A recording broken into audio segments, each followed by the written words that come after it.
नमस्कार, आप देख रहे हैं राजधानी एक्सप्रेस। आपके साथ मैं हूं मोनिका सिंह। उत्तराखंड विधानसभा की कार्यवाही स्थगित हो गई है। अनिश्चितकाल के लिए स्थगित हुआ है मॉनसून सत्र। 3 दिनों तक चला उत्तराखंड का मॉनसून सत्र और सदन में 8 विधेयक का इस दौरान पेश किए गए। सदन में पारित हुआ विधेयक और अनुपूरक बजट। और साथ ही साथ ये भी बता दें कि हंगामेदार रहा 3 दिवसीय मॉनसून सत्र। कांग्रेस विधायकों ने सत्र का जमकर विरोध किया। कांग्रेस विधायकों ने सत्र का बहिष्कार भी किया। गैरसैंण में उत्तराखंड विधानसभा के मॉनसून सत्र का आज तीसरा और आखिरी दिन था। गैरसैंण में हुआ 3 दिवसीय मॉनसून सत्र अनिश्चितकाल के लिए स्थगित हो गया है। पहले दिन से ही विपक्ष ने सड़क से लेकर सड़क तक आपदा समेत तमाम मुद्दों पर दामी सरकार का घेराव किया। बीते 3 दिनों से सदन में 8 विधेयक पेश हुए।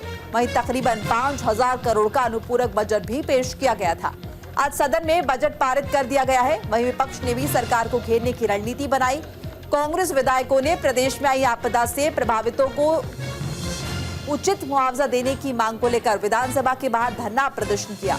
वहीं कांग्रेस के विधायकों ने सत्र का बहिष्कार कर दिया, जिसके बाद विधायक विधानसभा के बाहर पहुंचे और जमकर उन्होंने नारेबाजी की। तो 3 दिन का ये मॉनसून सत्र था जिसका बहिष्कार किया कांग्रेस ने। लगातार विपक्ष इस सत्र को लेकर सरकार को घेरे हुए था।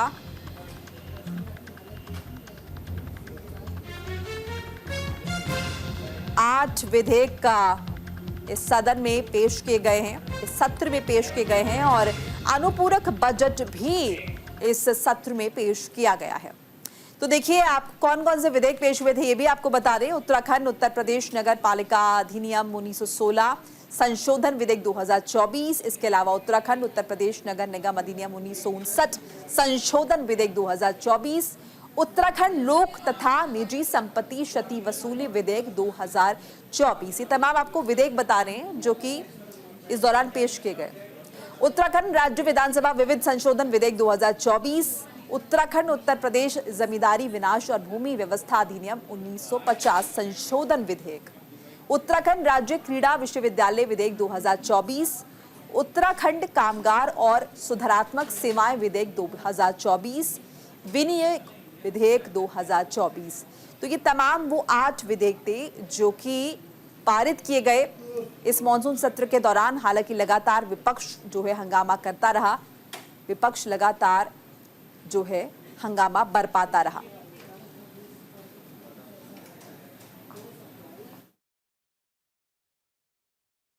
उत्तराखंड में इन्वेस्टर समिट आयोजित किया गया और उसी से प्रभावित होकर मेरे छोटे बेटे ने यह विचार किया कि वो उत्तराखंड में पैसा इन्वेस्ट करेंगे।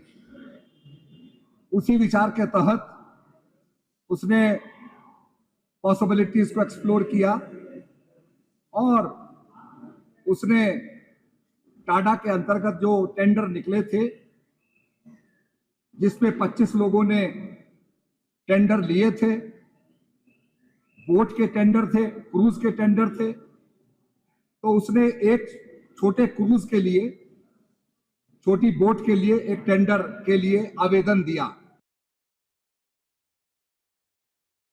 निगम का और जो हमारा नगर निगम का जो विधेयक लाया था वो प्रवर समिति को दिया है और एक जो राज्यपाल जी के यहाँ से आया था जो उच्च शिक्षा से संबंधित वो प्रवर समिति को सौंपने का निर्णय सदन के द्वारा हुआ है और इसमें माननीय अध्यक्ष जी को अधिकृत किया है कि जो इसकी प्रवर समिति बना के और 1 महीने के अंदर रिपोर्ट देंगे जिसके आधार पर अग्रिम कार्रवाई होगी। आप अगर मेरा रिकॉर्ड उठा के देखेंगे तो मैं हमेशा सुनती हूँ, ऐसा नहीं है कि मैं नहीं सुनती हूँ। 310 की उनकी हर एक जितनी बार भी आई है उनको उसको मैंने 58 में परिवर्तित करके सुना है। आज क्योंकि हमें बहुत सारी चर्चाएं करनी थी, बहुत सारे डिस्कशंस होने थे जो कि जरूरी थे, चाहे वो विधेयक थे चाहे वो बजट था, उनको हमें उन पे चर्चा भी होनी थी, इसलिए उसको मैंने अस्वीकार किया। उनका जो 310 का 58 हमने लिए उनके, लेकिन 310 वाला जो उनका सूचना आई थी उसको मैंने अस्वीकार किया। लेकिन उसके बाद जब सरकार और संसदीय कार्य मंत्री और विपक्ष के हमारे नेता प्रतिपक्ष ने जब बातचीत की, उन्होंने कहा हमें आधे घंटे का समय इसमें दीजिए, हम आधा घंटा में अपनी बात कहना चाहेंगे। मैं तौर पे कह रहा हूँ, मीडिया के सामने कह रहा हूँ, कहीं ना कहीं आज पहाड़ की आवाज को दबाने का काम किया गया। ये बर्दाश्त नहीं होगा। हम उत्तराखंड के पहाड़ के लोग हैं, निःशुल्क सीमा के प्रहरी कहलाते हैं हम। अगर हमारा बेटा या भाई सीमाओं में सैनिक के रूप में सेवा दे रहा है तो घर में रहने वाली मातृ शक्ति या बुजुर्ग या वहां की बहनें निःशुल्क सीमा के प्रहरी के रूप में सीमाओं की रक्षा करते हैं। अगर हम लोगों के साथ इस तरह का भेदभाव होगा तो निश्चित तौर पर आने वाले समय में नगर पंचायत और पंचायत में और 27 में इसका जो है खामियाजा भुगतना पड़ेगा। और इसी खबर पर अनुज अवस्थी जुड़ चुके हमारे साथ, हमारी सहयोगी। अनुज, जिस तरह से 3 दिवसीय ये सत्र रहा है और लगातार इस तरह से कहा जा रहा है कि 8 तो विधेयक यहाँ पर रखे गए लेकिन विपक्ष लगातार हंगामा करता रहा, क्या कुछ मुख्य वजह इसके पीछे बताई जा रही है?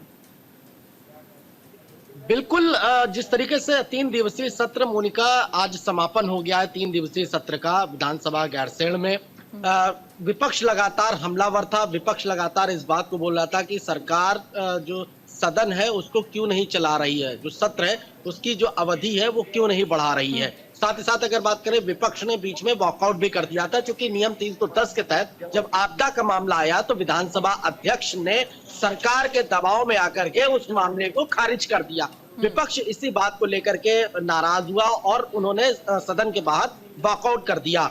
वॉकआउट करने में नेता प्रतिपक्ष यशपाल आर्या, उपनेता प्रतिपक्ष भुवन कापड़ी समेत कांग्रेस के जो विधायक थे उन्होंने सदन से वॉकआउट कर दिया। विपक्ष का ये कहना है कि सरकार हमारी आवाज को दबाने का काम कर रही है, सरकार हमारी आवाज को उठाने का काम नहीं कर रही है, सरकार ये दोहरा भाव हमसे क्यों कर रही है। तो इस तरीके से विपक्ष ने वॉकआउट किया सदन से। उसके बाद सदन को अनिश्चित काल के लिए स्थगित कर दिया गया है।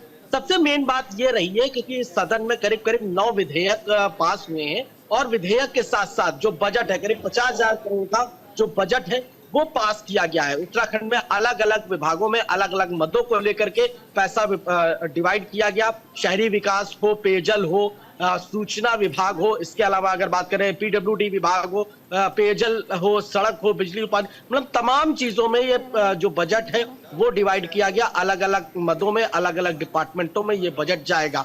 मुख्यमंत्री पुष्कर सिंह धामी समेत तमाम वित्त मंत्री की भी अगर बात करें तो उनका ये कहना है कि ये जो बजट है ये उत्तराखंड के आम जनमानस को लेकर के हमने बनाया था और उन्हीं का ध्यान रखते हुए, उन्हीं की सुविधाओं का ध्यान रखते हुए हम ये बजट पारित कर रहे हैं। और आज बजट को लेकर के चर्चा की गई, नियम 58 के तहत इस बजट को लेकर के चर्चा हुई और वो बजट जो है पारित कर दिया गया, क्योंकि कल बजट पेश हुआ था और आज बजट में नियम 58 के तहत चर्चा होनी थी। नियम जब 310 के तहत आपदा के मामले हो या भ्रष्टाचार के मामले हो, नेता प्रतिपक्ष यशपाल आर्य ने खुल के इस बात को बोला कि क्या भ्रष्टाचार सरकारी डिपार्टमेंटों में नहीं व्याप्त है, क्या सरकार भ्रष्टाचार को रोक नहीं पा रही है। इन तमाम बातों को लेकर के सदन में विपक्ष ने अपना मत रखा। अनुज, ये बात तो पहले से ही पता थी कि मानसून सत्र जो है इस बार काफी छोटा रखा गया है, 3 दिनों का ये सत्र है और तभी इस बाबत विपक्ष को जरूर पता होगा। इस बीच ये भी जानना चाहेंगे कि ये जो 8 विधेयक पेश हुए हैं, पारित हुए हैं, क्या इन विधेयकों में भी किसी तरह का ऑपोजिशन देखने को मिला है, अपोज देखने को मिला है ऑपोजिशन की तरफ से, जिस वजह से वो ये मांग कर रहे थे कि सत्र की अवधि लंबी होनी चाहिए? ये भी जरा बताइए विस्तार से। बिल्कुल मोनिका, विपक्ष जब ये विधेयक, चूंकि पहले ही दिन ये विधेयक पास हुए और पास होने के बाद करीब 500 सवाल रखे गए थे इस विधानसभा सत्र में, मानसून सत्र में। उन 500 सवालों में से करीब करीब 100 सवालों के जवाब, बाकी के 400 सवालों के जवाब नहीं मिल पाए, क्योंकि वो सदन की कार्यवाही इतनी कम थी। 3 दिन का सत्र था, शॉर्ट फॉर्म में सत्र रखा था सरकार ने और विपक्ष इस बात को बोल रहा था कि सरकार क्या बचना चाहती है, क्या सरकार जो मुद्दे हैं उनसे बचना चाहती है, सरकार जवाब नहीं देना चाहती है। काजी निजामुद्दीन जो विधायक है कांग्रेस के, उन्होंने आरोप लगाया कि मुख्यमंत्री का जो बोलने का सदन होता है वो सोमवार का दिन होता है, तो आखिर सरकार ने क्यों चुना कि मंगलवार से सत्र कराया जाए? क्या सरकार हमारी आवाज को दबाना चाहती है, हमें सुनना नहीं चाहती है? इस तरीके की चीजें विपक्ष ने आरोप लगाया। चमोली के विधायक हैं बद्रीनाथ विधायक, माफ कीजिएगा, बद्रीनाथ के विधायक लखपत बुटोला, उन्होंने इस बात को बोला कि जो सदन चल रहा है, जितनी सड़कें बंद है, क्या उस पर सदन चर्चा नहीं कर रहा है। साथ ही साथ अगर बात करें, चूंकि सदन में चर्चाओं का विषय, सवालों का विषय, भ्रष्टाचार का विषय और सबसे ज्यादा विषय जो चला बेटे को लेकर के चला, सतपाल महाराज के बेटे ने टेरी के जो बोट हाउस उसमें टेंडर प्रक्रिया डाली। टेंडर प्रक्रिया डालने के बाद क्या मंत्री का बेटा जो है, क्या बीजेपी परिवारवाद नहीं चला रही, क्या मंत्री का बेटा उसमें टेंडर डाल सकता है। तो इन तमाम मुद्दों को लेकर के विपक्ष ने सरकार को घेरा। जी बिल्कुल, तो ऐसे तमाम चीजें थी जिस पर विपक्ष को कहीं ना कहीं ऐतराज था, वो ऐतराज देखने को भी मिला। साथ ही ये भी आपसे जानना चाहेंगे कौन कौन से महत्वपूर्ण काम इस दौरान हुए हैं, जिन 8 विधेयक का हम जिक्र कर रहे हैं, जरा विस्तार से इस बाबत भी बताइए अनुज। उनका एक बार सवाल दोहरा दीजिएगा। बिल्कुल अनुज, जैसे कि आपने जिक्र किया कि तमाम जो है ऐसी चीजें रहीं जिस पर विपक्ष को ऐतराज था, लेकिन साथ ही साथ ये भी जानना चाहेंगे जो 8 विधेयक पेश हुए हैं सदन में, क्या क्या महत्वपूर्ण इनमें रहा है, कौन कौन से विधेयक रहे।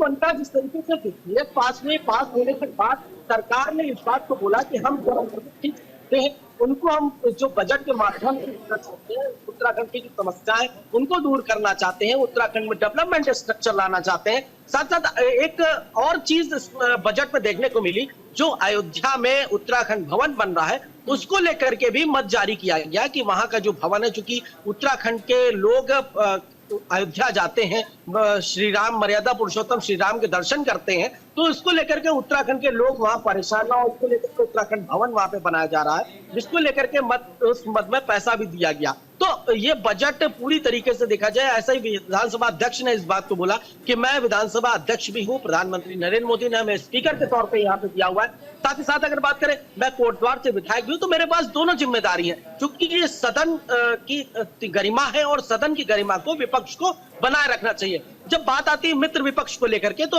धारचूला विधायक हरीश धामी इस बात को लेकर के बड़े तीखे तौर में बोलते हैं कि सरकार हमारी बातों को दबाने का प्रयास कर रही है। क्या हम पहाड़ी हैं, हमें पहाड़ की मुद्दे, चाहे वो सड़क को लेकर के हो, बिजली को लेकर के हो, पानी को लेकर के हो, रोजगार को लेकर के हो, हमें उठाने का क्या हक नहीं है? क्या हम विपक्ष नहीं है? क्या हम सरकार हमारी बातों को नहीं सुनना चाहती है? अगर नहीं सुनना चाहती है तो सरकार सदन को कराना ही बंद कर दे। क्योंकि काजी निजामुद्दीन और हरीश धामी ने दोनों ने एक अमेंडमेंट दिखाया कि इस अमेंडमेंट में यह लिखा हुआ है कि सरकार को पूरे साल में इतने दिन सत्र चलाना अनिवार्य है, चाहे वो सत्र गैरसैंण में किया जाए, चाहे वो सत्र राजधानी देहरादून में किया जाए, लेकिन सत्र को करना चाहिए। क्योंकि जो लोकल की समस्याएं, जो लोकल विधायक है, विधानसभा जो विधायक है, वो जो आम जनमानस की समस्याएं हैं उनको विधानसभा के पटल पे रखते हैं। तो क्या उनकी समस्याओं को सुनना सरकार का हित नहीं है? क्या उनकी समस्याओं को सरकार नहीं सुनना चाहती है? क्या सरकार केवल खानापूर्ति करना चाहती है? तो इस तरीके के आरोप जो उप नेता प्रतिपक्ष भुवन कापड़ी हो, नेता प्रतिपक्ष यशपाल आर्य हो, तो ये विपक्ष लगातार हमलावर दिखा है। बिल्कुल, चलिए शुक्रिया अनुज तमाम बातचीत जानकारी के लिए आपका।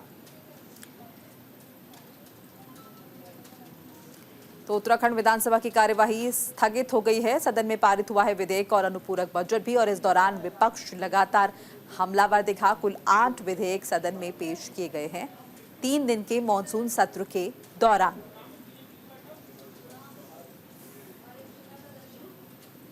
और वहीं देखिए, विधानसभा सत्र की कम अवधि का जो मुद्दा है, विपक्ष कांग्रेस ने सदन में जोर शोर से उठाया। विपक्ष का आरोप था कि देश में उत्तराखंड की विधानसभा के सत्र सबसे कम चल रहे हैं, ये औसत से भी कहीं ज्यादा पीछे है। ये राज्य आंदोलनकारियों की भावना के अनुरूप नहीं है। साल में विधानसभा के 3 सत्र होने चाहिए जिनकी कुल अवधि 60 दिन हो। साथ ही सरकार पर आरोप लगाया कि वो प्रश्नों से बचने के लिए ऐसा कर रही है। सरकार की ओर से संसदीय कार्य मंत्री ने कहा कि सत्रों की अवधि बिजनेस के आधार पर तय होती है। विधानसभा अध्यक्ष ऋतु खंडूरी भूषण ने कहा कि वो भी चाहते हैं कि सत्र में उपवेशन अधिक हो, लेकिन ये सब बिजनेस पर निर्भर करता है। इसके साथ ही उन्होंने विपक्ष की ओर से संबंध में लाए गए व्यवस्था के प्रश्न के औचित्य को आग्रह कर दिया।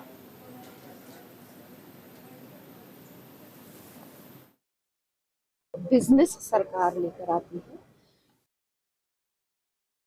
कितने दिन का चलेगा वो सरकार निर्णय करती है। मेरा कार्य सदन सूक्ष्म रूप से, सही तरीके से, अच्छी तरह से चलाने का दायित्व होता है। फिर भी कहना चाहूंगी, टैक्स पेयर के पैसे से सत्र चलता है। बिजनेस नहीं हो और हम फिर कहें कि सत्र चले, तो ये कहीं भी ठीक नहीं है। सरकार का निर्णय होता है, वो जानती है कि उसके पास कितना बिजनेस है, उस बिजनेस के हिसाब से तारीखें या दिन तय।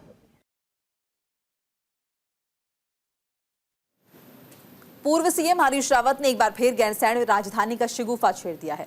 अल्मोड़ा पहुंचे कांग्रेस के दिग्गज नेता पूर्व मुख्यमंत्री हरीश रावत ने कांग्रेस सरकार बनने पर गैरसैंण को स्थायी राजधानी बनाने की बात कही। अल्मोड़ा में पूर्व सीएम ने प्रेस कॉन्फ्रेंस का आयोजन किया।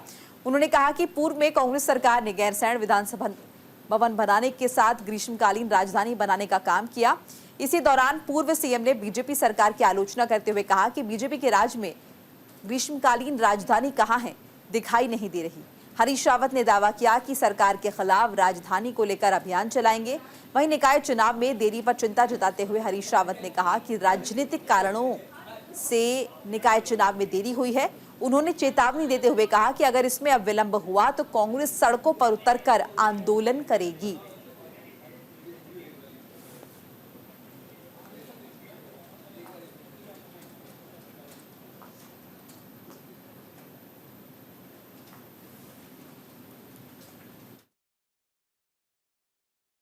गैरसैंण के अब दो पहलू हैं। एक पहलू तो है कि जो गैरसैंण के और उत्तराखंड में जो गैरसैंण को राजधानी चाहते हैं, उनके पर जो घाव लगाया है भाजपा ने, उसमें नमक डाल रही है ग्रीष्मकालीन राजधानी कह करके, और ग्रीष्मकालीन राजधानी का कहीं आता पता नहीं। तो एक तो हम इस अभियान को चलाएंगे कि ग्रीष्मकालीन राजधानी है कहाँ, बताओ भाजपा वालों से, क्योंकि ये एक बहुत बड़ा झूठ है। चमोली दौरे पर मुख्यमंत्री पुष्कर सिंह धामी। कृष्ण जन्माष्टमी महाकौतिक मेले का उद्घाटन है। सीएम धामी ने मेले का उद्घाटन किया। लोगों ने मुख्यमंत्री का भव्य स्वागत भी किया इस कार्यक्रम के दौरान। तो देखिए, कृष्ण जन्माष्टमी के मौके पर महाकौतिक मेले का आयोजन किया गया और मुख्यमंत्री धामी यहां पर पहुंचे। उन्होंने मेले का उद्घाटन किया। इस दौरान यहां पर जो लोग इकट्ठा थे, उन्होंने मुख्यमंत्री का दिल खोलकर भव्य स्वागत किया। चमोली दौरे पर है मुख्यमंत्री पुष्कर सिंह धामी और कृष्ण जन्माष्टमी के मौके पर महाकौतिक मेले का उद्घाटन करते हुए दिखाई दिए मुख्यमंत्री धामी। मेले का शुभारंभ उनके द्वारा किया गया है और इस दौरान यहां पर जो लोग इकट्ठा हुए थे, उन्होंने मुख्यमंत्री पुष्कर सिंह धामी का दिल खोलकर स्वागत किया।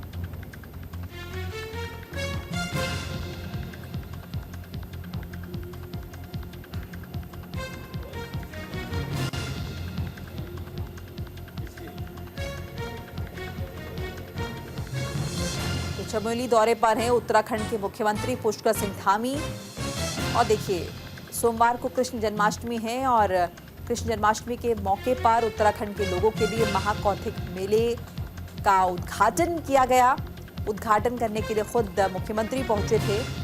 मुख्यमंत्री ने मेले की शुरुआत की, शुभारंभ किया और यहाँ पर जो मौजूद लोग थे उन्हें भी संबोधित करते हुए मुख्यमंत्री पुष्कर सिंह धामी नजर आए।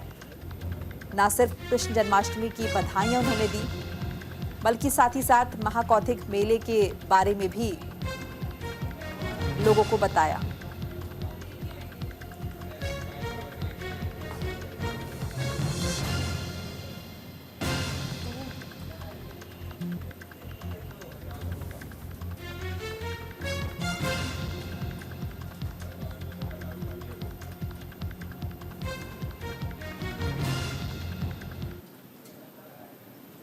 हरिद्वार में जिला विधिक सेवा प्राधिकरण ने प्रेस कॉन्फ्रेंस का आयोजन किया। इस प्रेस कॉन्फ्रेंस का मुख्य उद्देश्य आने वाली 25 अगस्त को किसान इंटर कॉलेज मुंडलाना विकासखंड नारसन रुड़की में आयोजित होने वाले बहुउद्देशीय शिविर के बारे में लोगों को जागरूक करना था।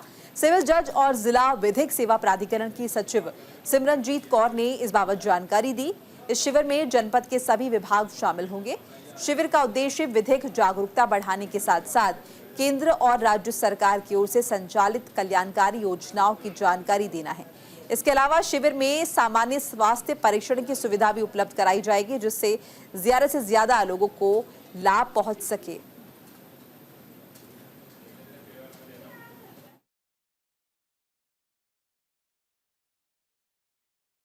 है उसका मेन उद्देश्य ये था कि जिला विधिक सेवा प्राधिकरण जो माननीय राज्य विधिक सेवा प्राधिकरण के दिशा निर्देशों में के अंतर्गत कार्य करता है, उसी के तत्वाधान में हमारा एक बहुउद्देशीय शिविर है, जागरूकता एवं साक्षरता शिविर है, जो कि इंटर कॉलेज है, ये किसान inter college Mundlana Narsan block में वहाँ आयोजित हो रहा है आगामी 25 तारीख को, यानी अब 2 दिन बाद ही वो हमारा शिविर है। और तमाम जितने विभाग इनके अधीनस्थ हैं वो सभी अपने स्टॉल्स लगाकर लोगों को जानकारियां प्रदान करेंगे। यदि लोगों की समस्याएं हैं, उनके कुछ आवेदन हैं जिनका काफी समय से वो पेंडिंग है या उनको फ्रेश आवेदन करने हैं, वो सभी उस दिन वहां पर टेकन अप होंगे। साथ ही साथ एक हमारा निःशुल्क स्वास्थ्य शिविर भी आयोजित होगा। इसमें हंस फाउंडेशन वाले भी आ रहे हैं, वो भी अपने स्टॉल्स लगाएंगे और उनके जैसे आई चेकअप, डेंटल चेकअप, ये सब भी वहाँ निःशुल्क होगा। और इसी के साथ ही इस बुलेटिन में फिलहाल इतना ही। नमस्कार।